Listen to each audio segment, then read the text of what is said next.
อาจารย์ชื่ออาจารย์บุญมากคุณพรหมเนาะปัจจุบันสอนอยู่สถาบันรัตนะสำหรับประสบการณ์ของอาจารย์ที่จริงก็ถือว่ายาวนานสมควรจากเรียนจบมาเริ่มเป็นครูสอนมาตั้งแต่ตอนสมัยเรียนจบแล้วแต่ก่อนอาจารย์สอนอยู่มศได้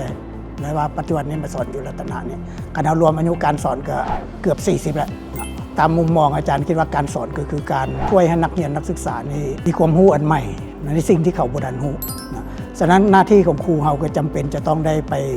แสวงหาความรู้อันใหม่อยู่ตลอดเวลาเพื่อมาช่วยในการสอนบ่แม่นเราจะให้ตั้งแต่ความรู้นักศึกษาอย่างเดียวเรายังจำเป็นจะต้องช่วยให้เขารู้จักคิดแล้วก็นำไซต์จริงที่เรียนนั้นไปใช้ให้เกิดประโยชน์ตัวจริงการสอนตามทัศนะอาจารย์หมายว่าเป็นการให้ความรู้แก่นักศึกษาและก็เป็นการพัฒนาความคิดให้มีการเติบโตไปพร้อมๆกันนอกจากความรู้วิชาเฉพาะที่เราสอนนะมันมีอีก 4-5-6 อันที่อาจารย์จะให้นักศึกษาได้เรียนรู้หรือว่าฝึกฝนตนเองในช่วงที่เราเรียนอันที่หนึ่งก็คือความรับผิดชอบและระเบียบวินัยฉะนั้นนักศึกษาที่เรียนนำอาจารย์จะเป็นคนเข่งระเบียบบางนักศึกษาก็จะบ่มักอาจารย์ยกตัวอย่างง่ายๆก็คือเรื่องการปฏิบัติหม่งเวลาระเบียบวินัยในการเข้าห้องอาจารย์จะเข่งที่สุดจุดประสงค์ก็เพื่อว่าอยากฝึกนักศึกษาให้มีทัศนะตัวนี้และอันที่สองก็คือเรื่องความซื่อสัตย์สุจริตและคุณธรรมอาจารย์ยกตัวอย่างแบบสั้นๆแบบเข้าใจง่ายๆโดยเฉพาะการเสกนี่แหละอาจารย์จะเข่งที่สุดเพื่อให้นักศึกษากายอยากให้นักศึกษาสอบเสกด้วยความซื่อสัตย์สุจริตให้ได้คะแนนตามความรู้ที่เขามีเพราะว่าคันเอาไปกายไปทุจริตเอานะมันเป็นคะแนนที่ได้มาโดยบ่ชอบธรรมมันบ่มีความหมายฉะนั้นอาจารย์จะเข่งตัวนี้อันที่3ก็คืออยากให้นักศึกษาได้ฮักการเรียนนี้มันเป็น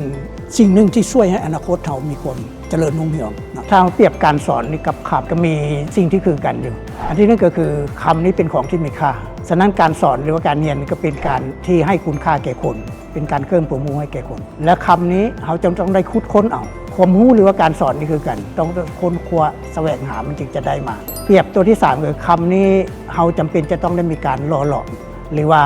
คัดเก่าให้มันงามความรู้ก็คือการเขาจำเป็นจะต้องได้มีการฝึกฝนเพื่อให้มันเจริญงอกงามขึ้นมาได้การสอนก็เป็นการให้คำแก่นักศึกษาแต่เป็นคำที่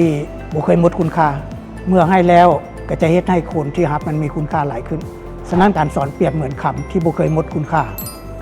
การสอนกับการออมมันก็มีอันคล้ายคือกันอยู่เช่นว่าการสอนนี่ก็คือกับการใส่เม็ดพันธุ์ความรู้ให้แก่นักเรียนนักศึกษาวันหนึ่งข้างหน้ามันก็จะค่อยเติบโตเจริญงอกงามให้ดอกให้ผลขึ้นมาส่วนการออมก็หมายว่าเป็นการเก็บทอนสะสมทุนหอนถ้าเราออมวันเล็กๆและน้อยวันหน้ามันจะค่อยมีทุนก้อนใหญ่ที่สามารถนำไปใช้อนาคตได้นะโดยเฉพาะก็คือการสะสมคำนี้เพราะคำมันเป็นการเพิ่มคุณค่าอยู่เสมอถ้าเราจะว่าความสอนสั้นๆก็คือการสอนมื้อนี้ก็เป็นการปลูกเม็ดพันธุ์เพื่อภายหน้านะและการออมมื้อนี้ก็เป็นการสะสมทุนเพื่อภายหน้าเช่นกันนะสำหรับการออมนี่อาจารย์จะแนะนำเลยอันที่หนึ่งก็คือว่าเขาเริ่มตั้งแต่เดี๋ยวนี้เลยอย่าคิดว่าอนาคตเราจึงสิเริ่มบ่แม่นเริ่มตั้งแต่ตอนอย่างน้อยตอนที่เขาเป็นนักศึกษานี่แหละมันบ่ซ่าบ่สวยอันใดเนาะเพราะว่าคันเขาเริ่มไหวมันก็จริงให้ผลไหวเหมือนกับการปลูกต้นไม้นี่แหละถ้าเขาปลูกไวมันก็จะได้กินมากกินผลมันไวนะซึ่งว่าการออมนี่มันก็มีหลายวิธีแล้วแต่เงื่อนไขของแต่ละคนหรือว่าวิธีง่ายๆบางทีพวกวัยรุ่นอาจจะฮู้ดีก็คือซื้อคำจากแอป Easygo นี้อันนี้ก็เป็นวิธีหนึ่งเพราะว่าแอปตัวนี้มันช่วยให้เราสามารถซื้อคำได้แบบง่ายได้เรามีเงินตั้งแต่100,000ก็สามารถซื้อคำได้อันนี้ก็ถือว่าเป็นวิธีหนึ่งหรือว่าเป็นทางเลือกอีกทางหนึ่งนะและอันที่2ให้ออมก่อนใช้เวลาเราได้เงินมานะเราจะต้องตั้งเป้าหมายไว้ก่อนว่าเราจะออมจักเปอร์เซ็นต์หักเงินส่วนนั้นเอาไว้ก่อนและจึงไปใช้ส่วนที่เหลือนะอย่าไปจ่ายแล้วจะมาออมมันบ่แม่นนะและอันที่3ก็คือให้รู้จักตั้งเป้าหมายในการออมเพราะคันเราบ่มีเป้าหมายแล้วมันจะบ่มีสิ่งที่กระตุ้นจิตใจของเราให้เราจักออมฉะนั้นเราต้องมีเป้าหมายว่าเราออมเพื่ออะไรจะถอนเงินนี่เพื่ออย่างออมให้เป็นนิสัยออมให้มีความต่อเนื่องถึงว่าเราจะออมเล็กๆน้อยๆแต่ถ้าเราเฮ็ดอย่างต่อเนื่องมันก็จะค่อยมีทุนมีหอนสะสมขึ้นเป็นก้อนใหญ่ขึ้นมาอาจารย์จะบอกว่าออมมื้อนี้อุดมมื้อหน้าเงินน้อยๆออมไปกลายเป็นทุนก้อนใหญ่ออมก่อนใช้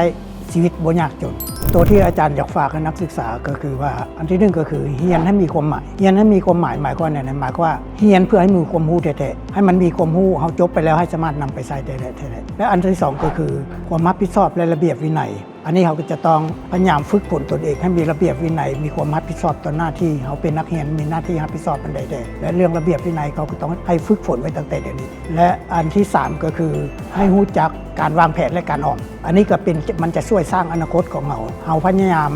วางแผนชีวิตหรือว่าออมเงินออมคำไว้เท่าเล็กๆน้อยๆเพื่อให้กลายเป็นทุนก้อนใหญ่สร้างอนาคตของเราในอนาคตได้ดีขึ้นและอันที่5ก็คือให้รู้จักเฮ็ดความดีและก็แบ่งปันหมายก็ให้เรารู้จักนำใช้ความรู้ของเรานั้นไปในทางที่มันก่อให้เกิดประโยชน์แก่ตนเองและก็ก่อประโยชน์แก่สังคมให้ได้รับการพัฒนาไปพร้อมๆกันอาจารย์อยากสรุปเป็นคำขวัญสั้นๆก็คือว่า